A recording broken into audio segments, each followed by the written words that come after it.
ಇನ್ನು ನೆಕ್ಸ್ಟ್ ತಿಮರೋಡಿಗೆ ಕಂಟಕ ಶುರುವಾಗ್ತಾ ಇದೆ.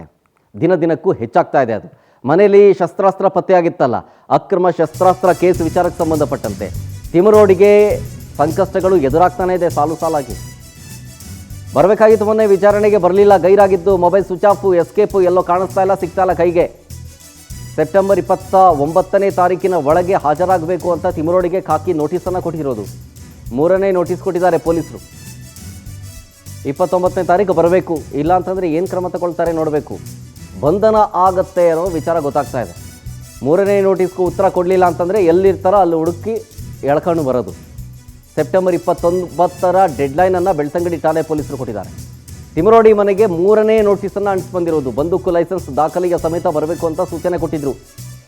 10 ದಿನಗಳಿಂದ ಎಸ್ಕೇಪ್ ಆಗಿಬಿಟ್ಟಿದ್ದಾನೆ ಧರ್ಮದ್ರೋಹಿ ತಿಮರೋಡಿ. ಎಲ್ಲಿದ್ದಾನೆ ಗೊತ್ತಿಲ್ಲ, ಏನು ಮಾಡ್ತಿದ್ದಾನೆ ಗೊತ್ತಿಲ್ಲ. ಫೋನ್ ಮಾಡಿದ್ರೆ ಸ್ವಿಚ್ ಆಫ್ ಆಗಿದೆ, ಯಾರ ಸಂಪರ್ಕಕ್ಕೂ ಸಿಕ್ಕಿಲ್ಲ. ಜೊತೆಗೆ DC ಸ್ಟೆಲ್ಲಾ ವರ್ಗೀಸ್ ಅವರು ಈತನನ್ನು ಗಡಿಪಾರು ಮಾಡಿದ್ದು ಮಾನ್ವಿಗೆ. ಅಲ್ಲೂ ನೋಡಿ, ಮಾನ್ವಿಲು ಆತನನ್ನು ಬರೋಕ್ಕೆ ಬಿಡಬೇಡಿ, ಈ ಕಡೆ ಬರೋದು ಬೇಡ, ಅವನು ಬಂದರೆ ಎಲ್ಲ ಹಾಳು ಮಾಡ್ತಾನೆ, ನಮ್ಮ ಮನಸ್ಥಿತಿಯನ್ನೆಲ್ಲ ಹಾಳು ಮಾಡ್ತಾನೆ, ಬರೀ ಬುರುಡೆ ಬಿಡೋದು ಅಂತ. ಒಂದು ಕಡೆ ಬಂಧನದ ಭೀತಿ, ಮತ್ತೊಂದು ಕಡೆ ಬೇಲ್ ಅರ್ಜಿಯ ವಿಚಾರಣೆ. ನಿರೀಕ್ಷಣಾ ಜಾಮೀನು ಕೋರಿ ಸಲ್ಲಿಸಿದಂತಹ ಅರ್ಜಿ ಬೆಳ್ತಂಗಡಿ ಕೋರ್ಟ್ನಲ್ಲಿ ಇವತ್ತು ಈ ಅರ್ಜಿಯ ವಿಚಾರಣೆ ಆಗುತ್ತೆ. Anticipatory bale.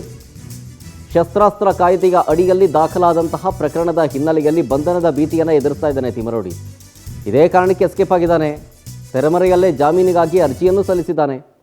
ಅಕಸ್ಮಾತ್ ಏನಾದರೂ ಬೇಲ್ ಸಿಕ್ತು ಅಂತಂತಂದರೆ ಆಮೇಲೆ ಬರ್ತಾರೆ ವಿಚಾರಣೆಗೆ. ಬೇಲ್ ಸಿಕ್ಕಲಿಲ್ಲ ಅಂತಂತಂದರೆ ಪೊಲೀಸರೇ ಅರೆಸ್ಟ್ ಮಾಡ್ತಾರೆ. ಎಲ್ಲಿದ್ದಾರೆ ಹುಡುಕೊಂಡು ತಗೊಂಬಂತಾರೆ. ಡೀಟೇಲ್ಸ್ ಕೊಡ್ತಾರೆ ಇದ್ರ ಬಗ್ಗೆ ನಮ್ಮ ಪ್ರತಿನಿಧಿ ಆನಂದ್ ಧರ್ಮಸ್ಥಳದಿಂದ ನೇರ ಸಂಪರ್ಕದಲ್ಲಿ. ಆನಂದ್, ಒಂದು ಕಡೆ ಮಾಸ್ಕ್ ಮ್ಯಾನ್, ಬುರುಡೆ ಮ್ಯಾನ್ ಚಿನ್ನಯ್ಯ, ಈತ ಮತ್ತೊಮ್ಮೆ ಕೋರ್ಟ್ಗೆ ಹಾಜರಾಗಿ ಇವತ್ತು 3ನೇ ಹಂತದ ಸ್ಟೇಟ್ಮೆಂಟ್ ಕೊಡ್ತಾನೆ. ಈ ಸ್ಟೇಟ್ಮೆಂಟ್ನ ಆಧಾರದಲ್ಲೇ SITಯ ತನಿಖೆಯೂ ಕೂಡ ನಿಂತಿದೆ.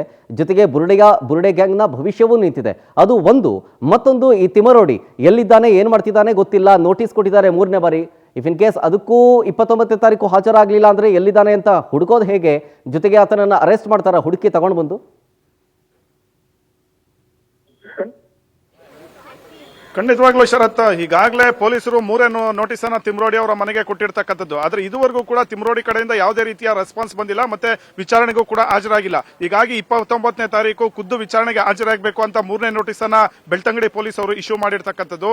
ಮತ್ತೆ ಆ ಒಂದು ನೋಟಿಸ್ಗೂ ಕೂಡ ಯಾವುದೇ ರೀತಿಯ ಒಂದು ಉತ್ತರವನ್ನ ಕೊಡದೇ ಇರತಕ್ಕಂಥ ಪಕ್ಷದಲ್ಲಿ ಆತ ಎಲ್ಲೇ ಇದ್ರೂ ಕೂಡ ತಲಾಶ್ ಮಾಡ್ತಕ್ಕಂಥ ಒಂದು ಕೆಲಸವನ್ನ ಪೊಲೀಸರು ಮಾಡ್ತಾ ಇದ್ದಾರೆ. ಈಗಾಗಲೇ ಬೆಳ್ತಂಗಡಿ ಸೇರಿದಂತೆ ಇಡೀ ದಕ್ಷಿಣ ಕನ್ನಡ ಜಿಲ್ಲೆಯಲ್ಲಿ ಪೊಲೀಸರು ಅಲರ್ಟ್ ಆಗಿ ತಿಮರೋಡಿಯನ್ನ ಹುಡುಕೋದಕ್ಕೆ ಶುರು ಮಾಡಿರ್ತಕ್ಕಂಥದ್ದು. ಹಾಗಾಗಿ ಈ 29ನೇ ತಾರೀಕು ಒಳಗಡೆ ಸ್ಟೇಷನ್ಗೆ ಅವರು ಬಂದು ಖುದ್ದು ಹಾಜರಾಗದೇ ಇರತಕ್ಕಂಥ ಒಂದು ಪಕ್ಷದಲ್ಲಿ ಅವ್ರು ಎಲ್ಲೇ ಸಿಕ್ಕರೂ ಕೂಡ ಕೂಡಲೇ ಅರೆಸ್ಟ್ ಮಾಡ್ತಕ್ಕಂಥ ಒಂದು ಕೆಲಸವನ್ನು ಕೂಡ ಮಾಡ್ತಾರೆ. ಮತ್ತೊಂದು ಕಡೆ ತಿಮರೋಡಿ ಅವರು ಆಂಟಿಸಿಪೇಟರಿ ಬೇಲ್ಗೆ ಅಪ್ಲೈ ಮಾಡ್ಕೊಂಡಿರ್ತಕ್ಕಂಥದ್ದು. ಮತ್ತೆ ಈ ಒಂದು ಆರ್ಮ್ಸ್ ಆಕ್ಟ್ ಅಡಿಯಲ್ಲಿ ಕೇಸ್ ದಾಖಲಾಗಿರ್ತಕ್ಕಂಥ ಒಂದು ಹಿನ್ನೆಲೆಯಲ್ಲಿ ಅಷ್ಟು ಬೇಗ ಅವ್ರಿಗೆ ನಿರೀಕ್ಷಣಾ ಜಾಮೀನು ಸಿಗೋದಿಲ್ಲ. ಹಾಗಾಗಿ ಈ ಒಂದು ತಿಮರೋಡಿಗೆ ಬಂಧನ ಭೀತಿ ಶುರುವಾಗಿ ತಲೆಮರೆಸಿಕೊಂಡಿದ್ದಾನೆ ಅನ್ನೊಂದು ಮಾಹಿತಿಗಳು ಲಭ್ಯವಾಗಿರ್ತಕ್ಕಂಥದ್ದು. ಮತ್ತೊಂದು ಪ್ರಮುಖವಾದಂತಹ ವಿಚಾರ, ಇವತ್ತು ಚಿನ್ನಯ್ಯ ಅವರನ್ನ 3ನೇ ಬಾರಿಗೆ ಪೊಲೀಸರು ಕೋರ್ಟ್ ಮುಂದೆ ಹಾಜರು ಮಾಡ್ತಾ ಇರ್ತಕ್ಕಂಥದ್ದು. ಇವತ್ತು ಚಿನ್ನಯ್ಯ ಕೊಡ್ತಕ್ಕಂಥ ಒಂದು ಸ್ಟೇಟ್ಮೆಂಟ್ ಮೇಲೆ ಇಡೀ ಒಂದು ಬುರುಡೆ ಗ್ಯಾಂಗ್ ನ ಭವಿಷ್ಯ ನಿಂತಿದೆ ಅಂತಾನೆ ಹೇಳ್ಬೋದು. ಯಾಕೆಂದ್ರೆ ಇಷ್ಟು ಕಳೆದ 2 ಬಾರಿ ಕೋರ್ಟ್ಗೆ ಹಾಜರಾದಂತ ಒಂದು ಸಂದರ್ಭದಲ್ಲಿ ತನ್ನ ಹಿನ್ನೆಲೆ ಬಗ್ಗೆ, ತಾನು ಮಾಡ್ತಾ ಇರ್ತಕ್ಕಂಥ ಒಂದು ಕೆಲಸದ ಬಗ್ಗೆ, ತನ್ನ ಕುಟುಂಬದ ಬಗ್ಗೆ ಒಂದಷ್ಟು ಮಾಹಿತಿಯನ್ನ ಚಿನ್ನಯ್ಯ ಅವರು ಕೊಟ್ಟಿದ್ದ.